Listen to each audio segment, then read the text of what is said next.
Good morning from Siliguri. একটি নতুন দিনের সূচনা হয়েছে আজকে।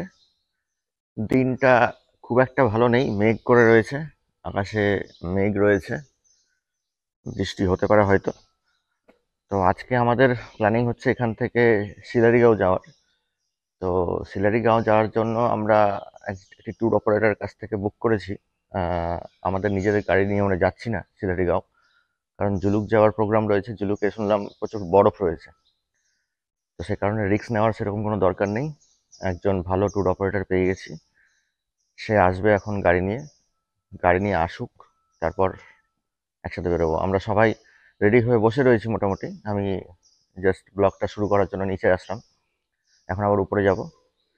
এখানে দুটো বিড়াল চলে এসেছে, কিউট। এই আমাদের গাড়ি চলে এসছে, দাদা আমাদের মাল লোড করছে এখন। हाँ हाँ हाँ। कौन सा रूट से जाएंगे? हम मेन रोड से जाएंगे। वो कालिम्पोंग का रोड खुला है? खुला है? खुल गया तो खुल गया? अच्छा शाम को अच्छा, खुल गया। तब तो ठीक है। हमें लगा था वो आपका मर्जी है, आप अगर थोड़ा नहीं, वो तो बहुत लंबा रास्ता है ना, वो लाभा का रास्ता तो बहुत लंबा रास्ता है, बहुत डबल रास्ता है। आपका घर किधर है? मेरा सिक्किम रंगली। सिक्किम, ठीक है। चलिए जाते जाते बहुत सारा बात होगा। পারমিশন হবে, পারমিশনের জন্য এখন ছবি তোলা হচ্ছে।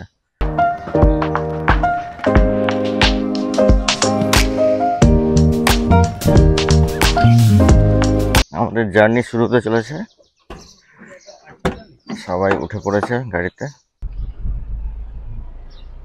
আমাদের জার্নি শুরু হয়ে গেছে, আমরা এখন শিলিগুড়ি থেকে বেরোচ্ছি শিলারিগাঁওয়ের উদ্দেশ্যে। আমাদের ড্রাইভার দাদা যেটা বললেন যে NH10 না, NH10 তো খুল গেছে। হ্যাঁ, NH10 খুলে গেছে, তো এখন আর কোনো রেস্ট্রিকশনস নেই। ওই রাস্তা ধরেই আমরা কালিম্পং এর উদ্দেশ্যে রওনা দিচ্ছি এখন। जुलुक में क्या अभी वो बर्फ है? हाँ, जुलुक में नहीं, जुलुक से ऊपर है। जुलुक से ऊपर है, अच्छा। और नाथंग जा सकते हैं? नाथंग ये तो काली काली बोल सकते हैं ना। कितना टाइम लगेगा यहाँ से वो शिलारीगांव पहुँचने में? हम लोग को 4 घंटा। जुलुक में मोनाल का सेटिंग हो रहा है क्या? मोनाल का तो होगा, लेकिन अभी जो बर्फ गिरा है, जो हाँ, वेदर है ना, हाँ, उसमें मुश्किल है दिखना। अच्छा। लेकिन वो तो मोनाल का जो पिक्चर देखते हैं हम, वो बर्फ में, वो बड़ा नहीं, वो वाला मिल जाएगा, लेकिन उसके लिए थोड़ा कसरत करना पड़ेगा। वही तो। कस्तूरी हिरन मिलता था, मुनाल मिलता था, अच्छा। और दूसरा हिरन, बहुत से जानवर मिलता था। रेड पांडा ही मिलता था। रेड पांडा भी मिल रहा था? हाँ, पहले तो रास्ता का साइड में मिलता था। अच्छा। उस टाइम हम लोग को पता नहीं था कि वो इसका इतना खोज करेगा, लोग इतना पसंद करता है। अभी जब पता चला, हाँ, अभी वही नहीं है। वही नहीं है। আমরা এখন নিয়ে নিয়েছি সেবক রোড। সেবক রোডের দুই ধারে সুন্দর জঙ্গল। মহানন্দা वाइल्ड लाइफ सैंक्चुरी का ये जंगल है। অপূর্ব পরিবেশ, সবুজের মাঝখানে মেঘলা দিন, দুর্দান্ত লাগছে।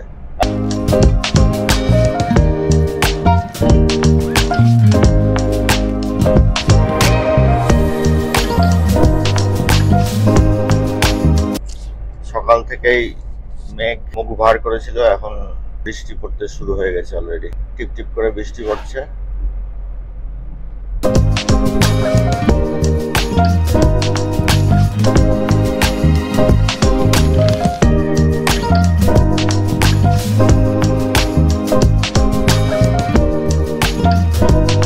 প্রথম পাহাড়ের দেখা পেয়ে গেছি, ওই যে দূরে দেখা যাচ্ছে পাহাড়। तो ब्रेकफास्ट, हाँ ब्रेकफास्ट तो करना होगा। আমাদের আপহিল ক্লাইম্বিং স্টার্ট। পাহাড়ের রাস্তা ঘাট সেকশনে আমাদের শুরু হয়ে গেছে। এখন আস্তে আস্তে আমরা এই রাস্তা ধরে সোজা চলে যাব কালিম্পং এর উদ্দেশ্যে। মেঘলা ওয়েদার, এদিকে বৃষ্টিটা নেই, সেবক রোডের ওই দিকটায় বৃষ্টি হচ্ছিল, বাট যে কোনো মুহূর্তে এদিকেও বৃষ্টি নেমে যেতে পারে। ये गाड़ी BS4 या BS3 का है? नहीं स्टैंडर्ड है। कितना साल पुराना है? ये 13 साल हो गए। 13 साल हो। हाँ। बहुत ही बढ़िया कंडीशन में है। और शेवरोलेट कंपनी अभी है क्या यहाँ पे इंडिया में? इंडिया में नहीं है। इंडिया में नहीं है तो अभी। जो फ्लड हुआ था ना उस टाइम हाँ। ये डैम का ऊपर से पानी गया था। আরে বাপ রে, আমাদের ড্রাইভার দাদা বলছেন যে যখন ওই ফ্ল্যাশ ফ্লাডটা হলো সিকিমে তখন এই ড্যামের নাকি মাথার উপর দিয়ে জল বইছিল। এটা রেলের ব্রিজ না? এটা রেলের ব্রিজ তৈরি হচ্ছে। এটা কতদূর পর্যন্ত যাবে রেলের ব্রিজটা? মানে ব্রিজ থেকে রেল লাইনটা কতদূর অব্দি যাবে? রংপুর, ওটাই লাস্ট। রেল ব্রিজটা হয়ে গেলে পরে অনেক মানুষের অনেক ধরনের সুবিধা হবে, আবার এদিকে গাড়ি যারা চালায় তাদের আবার অনেক অসুবিধা হবে। আপাতত কিছুক্ষণের জন্য আমরা এখানে দাঁড়িয়েছি। চারিদিকে সুন্দর মায়াবী পরিবেশ, একটা মেঘলা ওয়েদার, জঙ্গল, দুর্দান্ত পরিবেশ। এখান থেকে আরো ভালোভাবে দেখা যাবে রেল ব্রিজটা। ওই যে পিলারগুলো দেখা যাচ্ছে। চলো সামনের দিকে যাওয়া যাক আস্তে আস্তে। অনেক দিন পর পাহাড়ে এসেছি, এত ভালো লাগছে যে কি বলবো, বলার ভাষা খুঁজে পাচ্ছি। তাহলে কেমন লাগছে পাহাড়ে এসে এরকম ভাবে? এখন আমাদের ব্রেকফাস্ট হবে এখানে হ্যাঁ, ব্রেকফাস্টে কি খাওয়া যায়? লীলামণি ফ্যামিলি রেস্টুরেন্ট, লীলামণি। ওয়াই ওয়াই খেয়ে নেবো। আমরা ব্রেকফাস্ট খাওয়ার জন্য এখানে বসে আছি। আমাদের ব্রেকফাস্ট চলে এসছে। এই হচ্ছে আমাদের ব্রেকফাস্ট, এগ ওয়াই ওয়াই। অদ্ভুত টাইপের বাটি, বাটিটা দেখান এটা। এই হচ্ছে বাটি। বৌদি খাচ্ছে পুরি সবজি। এখানে আমরা তিনজন নিয়েছি এগ ওয়াই ওয়াই, আর বর্ষা নিয়েছে ফ্রাই এগ ওয়াই ওয়াই, আর আমাদের ড্রাইভারটা ওদিকে খাচ্ছে আলুর পরোটা। খুব সুন্দর অ্যাম্বিয়েন্স জায়গার। কি ভালো লাগছে? কেমন লাগছে খেতে? দারুণ দারুণ পরিবেশ। এরকম পরিবেশের মজাই আলাদা। আমরা যে রাস্তা দিয়ে এখন যাচ্ছি তার পাশের এই তিস্তা নদীর সাইজ বা তার ওয়াটার লেভেল বা রাস্তার কন্ডিশন দেখে তোমরা বুঝতেই পারছো কি পরিমাণ ধ্বংসলীলা প্রকৃতি এখানে কিছুদিন আগে করেছে। 2023 সালের অক্টোবর মাসে সিকিমে একটি ক্লাউড বার্স্ট হয়। ক্লাউড বার্স্ট হলো এমন একটি প্রাকৃতিক দুর্যোগ যা একটি অঞ্চলে খুব কম সময়ে প্রচুর বৃষ্টিপাত ঘটিয়ে থাকে। তো সেই ক্লাউড বার্স্টের কারণে সিকিমের সাউথ লোনাক লেকের জল উপকূল ছাপিয়ে ফ্ল্যাশ ফ্লাডের সৃষ্টি করে। তার ফলে তিস্তা নদীর জল বিপদ সীমার উপর দিয়ে বইতে শুরু করে। প্রায় 15টির উপর ব্রিজ ভেঙে চুরে যায় এবং সিকিম ও পশ্চিমবঙ্গের অনেক জায়গা বন্যার কবলে পড়ে। সব থেকে বেশি ক্ষতিগ্রস্ত হয় চুংথাং, ডিকচু, সিংটাম, রংপো, মেল্লি এবং তিস্তা বাজার।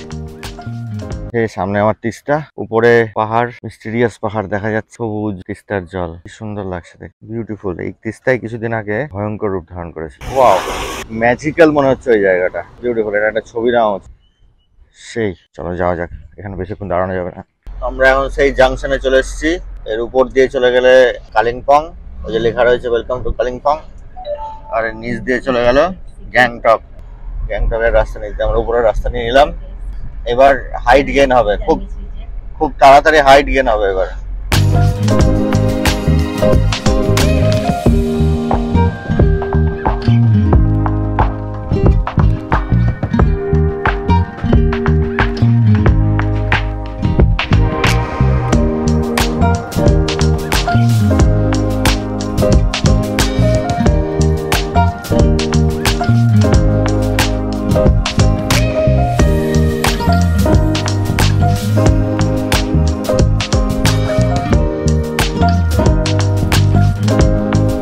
কালিম্পং শহরে প্রবেশ করছি আমরা, আস্তে আস্তে কালিম্পং শহরে ঢুকছি।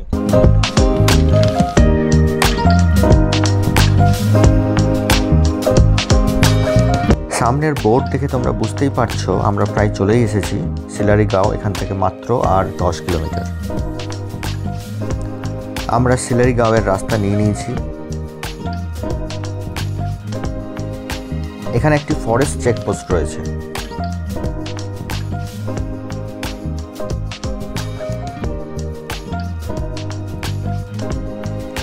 এর পরের রাস্তা যেহেতু ফরেস্ট এরিয়ার মধ্যে, তাই এখান থেকে 90 টাকা দিয়ে আমাদের 5 জনের জন্য টিকিট কিনতে হলো। অ্যাডাল্টদের জন্য টিকিটের দাম 20 টাকা এবং স্টুডেন্টস বা বাচ্চাদের জন্য 10 টাকা। এই চেকপোস্টের পর থেকে রাস্তার কন্ডিশন বেশ খারাপ হয়ে গেল, কিন্তু তার সাথে সাথে চারপাশের সিনিক বিউটিও তত মাত্রায় বেড়ে গেল। চারিদিকে লাশ গ্রিন সিনারি, তার সাথে হালকা হিমেল হাওয়া শরীর, মন, চোখ সব কিছুকেই যেন মনে হলো নিমেষের মধ্যে সতেজ করে দিল।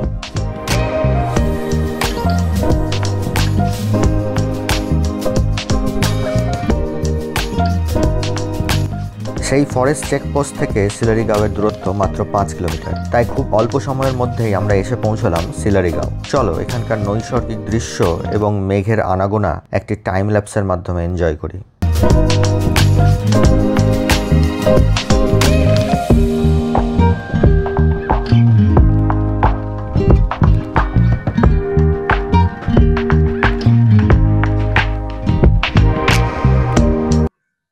আমরা সিলারিগাঁওতে এসে পৌঁছে গেছি, বেশ কিছুক্ষণ হলো। হোমস্টেও আমাদের দিয়ে দিয়েছে। হোমস্টের ফ্রন্টটা দেখাই, এটা হচ্ছে সামনের ফ্রন্ট হোমস্টের। ঠিক এই সময়ে আমার মাইক আমার সাথে বিশ্বাসঘাতকতা করে কাজ করা বন্ধ করে দেয়। তো চলো একটু হোমস্টে ট্যুরটা তোমাদের দিয়ে দিই। এই সিঁড়ি দিয়ে নিচে নেমে আসলেই ভেতরে হোমস্টের সুবিশাল কম্পাউন্ড নজরে আসবে।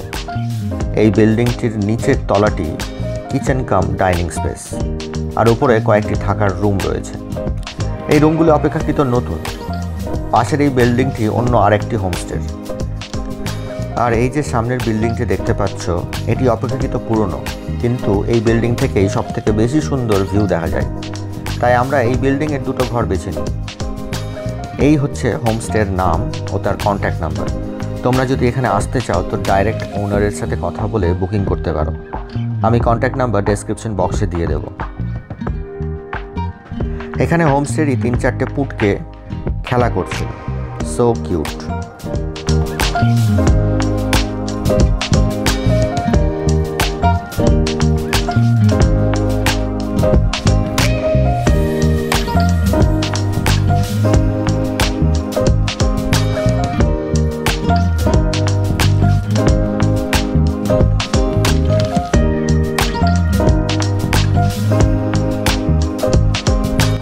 এই হচ্ছে আমাদের প্রথম রুম।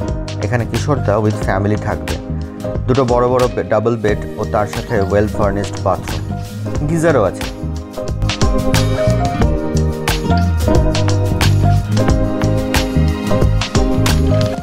আর এই হচ্ছে আমার দ্বিতীয় রুম। এখানে আমি একাই থাকবো। যথেষ্ট বড় রুম এবং পরিষ্কার পরিচ্ছন্ন বাথরুম। আর ঘর থেকে বাইরে বেরোলেই সামনে অপূর্ব ভিউ। এখান থেকে সামনে কাঞ্চনজঙ্ঘার ফুল রেঞ্জ দেখতে নাকি পাওয়া যায়, কিন্তু এখন পুরোটাই মেঘে ঢাকা।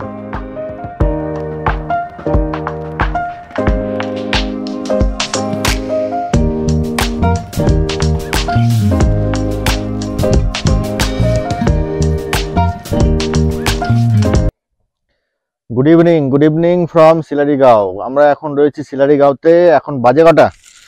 বাজে 5:30। এখানে এসেই আমার ফোনের চার্জ শেষ হয়ে গেছিল, চার্জে বসেছিলাম, মাইকের চার্জ শেষ হয়ে গেছিল। তারপর এখানে লাঞ্চ করে আমরা ঘুমিয়ে পড়েছিলাম। লাঞ্চে কি ছিল কিশোরদা বলবে। কিশোরদা, লাঞ্চে কি কি ছিল বলেন। হ্যাঁ, লাঞ্চে রাইস, বেগুন ভাজা, আলু ভাজা, পাঁপড়, আলু কপির তরকারি আর এগ কারি, আলু মাখা, আচার। দারুণ খেতে। খিদা পেয়েছিল তো, ওই জন্য খেতে বেশ মজা হলো। তবে খাবার খারাপ না, ভালো খাবার। এখন আমরা একটু হাঁটতে বেরিয়েছি, আমি কিশোরদা বৌদি তিনজন মিলে হাঁটতে বেরিয়েছি, গ্রাম ঘুরতে বেরিয়েছি সিলারিগাঁও। এখানে সামনে একটা মাঠ আছে, খেলার মাঠ, সেই মাঠের দিকে হেঁটে হেঁটে যাচ্ছি। ওয়েদার এখনো মেঘলাই হয়ে রয়েছে, আলো আছে কিন্তু সূর্যি মামার দেখা নেই। এবং সামনে কি আমাদের যে কাঞ্চনজঙ্ঘা, আমাদের স্লিপিং বুদ্ধা, তারও দেখা নেই। এই হচ্ছে এখানকার ড্রাইভারের কেরামতি। কি রাস্তা, কোথা থেকে উঠে চলে আসলো।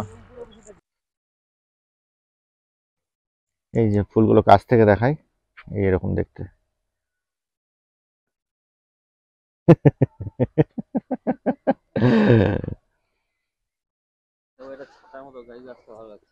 হ্যাঁ, এই সুন্দর সাজানো গোছানো বেশ গ্রামটা, এই অদ্ভুত ছাতার মতন সাজানো। আর এখানে গ্রামের ছেলেরা সব খেলছে ফুটবল। কোনটা এটা? হ্যাঁ, এই চেরির গাছ। এটা চেরি ব্লসম মানে কি? এখান থেকে চেরি ফল হয় না? তাহলে এটা শুধু চেরি ব্লসম। ও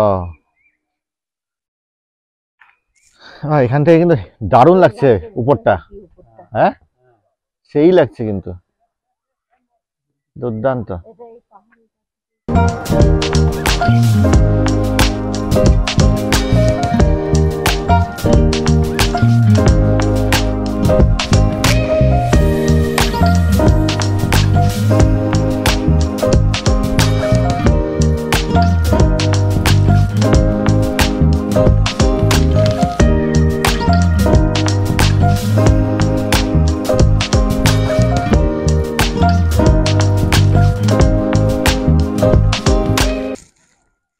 একটা ছোট্ট ট্রেল পেয়েছি, মাঠের ঠিক পাশেই একটা ছোট্ট ট্রেল রয়েছে, দেখি রাস্তাটা কোথায় যায়। পাহাড়ে এসে এই পাহাড়ি ছোট ছোট ট্রেল ধরে হাঁটার একটা আলাদা মজা আছে কিন্তু, হ্যাঁ বেশ খাড়াই রাস্তা। বাবারে জোঁক, হে যাবো না এদিক দিয়ে, এই তো জোঁক, ছোট এই যে জোঁক,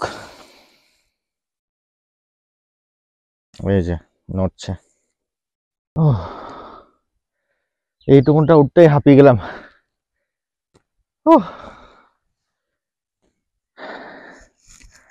চলো ফেরা যাক আবার ওই রাস্তা দিয়েই। চলেন আমরাও যাই, আস্তে আস্তে সন্ধ্যা হয়ে আসছে। এখন ইভিনিং স্ন্যাক্সে কি দেবে দেখতে হবে, গিয়ে মোমো খেতে হবে। পাহাড়ে এসে যদি মোমোই না খেলাম তাহলে জীবন বৃথা। এটি একটু প্রাইমারি স্কুল, আর এটা হচ্ছে তার মিড ডে মিলের ঘর, বাথরুম,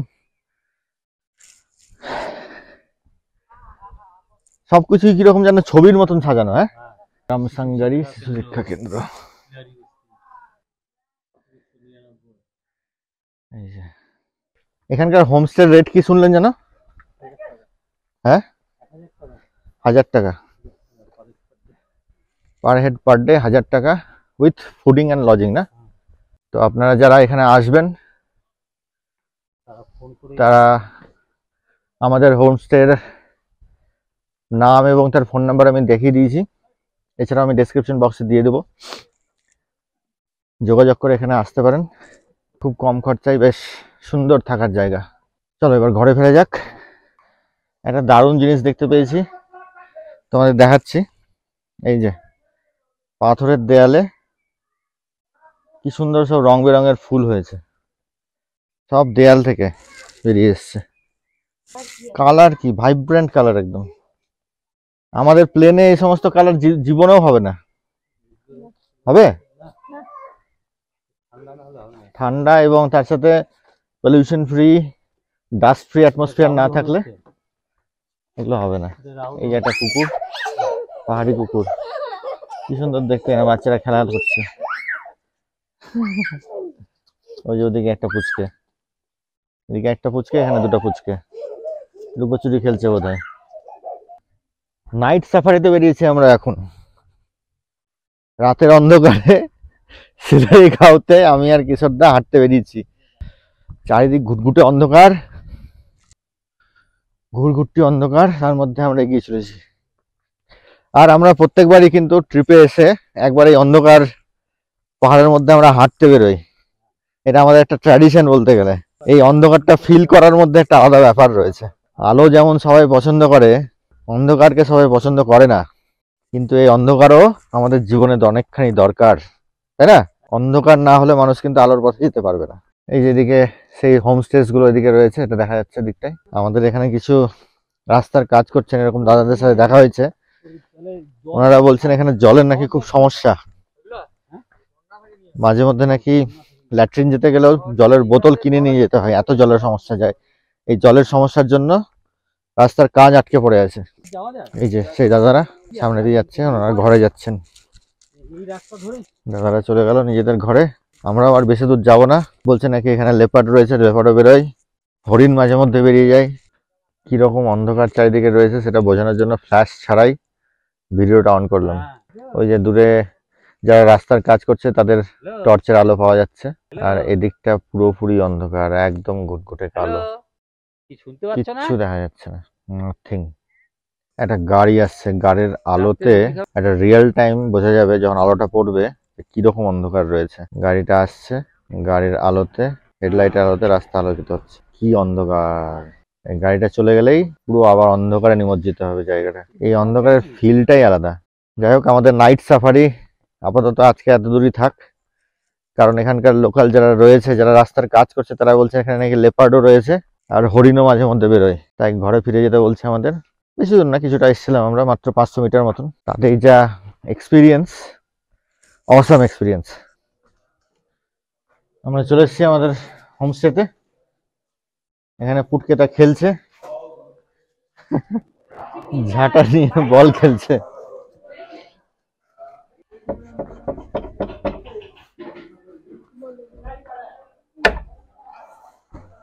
ও ঘরের দরজা লাগিয়ে সব বসে আছে। সব এখানে ল্যাট খাচ্ছে শুয়ে শুয়ে। আমরা বাইরে থেকে কত সুন্দর ঘুরে আসলাম, অন্ধকারের মজা নিয়ে আসলাম। সব এখানে কম্বলে। হ্যাঁ, কাদা ছিল না ওই দিকটায়, আমরা উপরের দিকে ওই যেদিক থেকে আসলাম সেদিক থেকে গেছিলাম। আমাদের ডিনার চলে এসছে, রাতের ডিনার। কি কি আছে ডিনারে? মাংস, চিকেন, আলু ভাজা, রুটি। আমরা 4 জন। হ্যাঁ, বৌদি খেতে শুরু করেছে, সবার খিদা পেয়েছে। আর একজনের ভাত আছে, বাকি সব রুটি। চলো ঝটপট খেয়ে নেওয়া যাক। ডিনার সারা হয়ে গেছে, ডিনার সেরে ঘরে চলে এসেছি। অলরেডি আমি লেপের তলায় ঢুকে গেছি। রাত হয়েছে, এখন 10টা বাজে। খাওয়া দাওয়া কমপ্লিট, খাওয়া দাওয়া বেশ সুস্বাদু ছিল। আর বেশি দেরি করবো না, আজকে ঘুমিয়ে পড়তে হবে, কালকে সকাল সকাল উঠতে হবে, দিয়ে তারপর জুলুকের জন্য রওনা দিতে হবে। তাই জন্য আজকের মতন এত দূরেই থাক ব্লগটি। নেক্সট দেখা হবে নেক্সট এপিসোডে। Good night.